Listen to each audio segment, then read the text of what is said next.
Gece düşür şehre, küçelerde tek adımladım. Başım dolu fikirler, seni yine hatırladım. Dedim öz-özüme bitti, ama yalan imiş. Ürək səni silmədi, demə izlər dərimiş. Dönüb baxdım geriyə, xatirələri salıb sükut belə adını.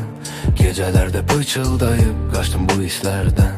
Yollar dolaşdım mənə, hara getsəm qarşıma çıxırsan sən yenə. Yenə sən, yenə sən, bu qırıq qəlbimdə biri var, o da sən. Sükutum pozulur düşəndə gecələr. Ya yolum çok uzun, ya sen uzaksan ne kadar. Yine sen, yine sen, bu kırık kalbimde biri var, o da sen. Sükutum bozulur düşende geceler. Ya yolum çok uzun, ya sen uzaksan ne kadar. Şehrin ışıkları sönür, düşüncelerim yanır. Senin kölgen küçelerde adımıma karışır. Değirdim zaman geçer, her şeyi unudular. Ama yüreğimde kalan izler bozulmadı, kaldı var.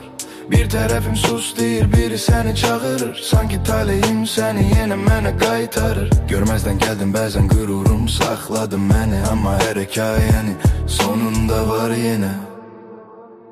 Yine sen, yine sen, bu kırık kalbimde biri var, o da sen. Sükutum bozulur düşende geceler. Ya yolum çok uzun, ya sen uzaksan ne kadar. Yine sen, yine sen, bu kırık kalbimde biri var, o da sen. Sükutum bozulur düşende geceler. Ya yolum çok uzun, ya sen uzaksan ne kadar. Yine sen, yine sen, bu kırık kalbimde biri var, o da sen. Sükutum bozulur düşende geceler. Ya yolum çok uzun, ya sen uzaksan ne kadar.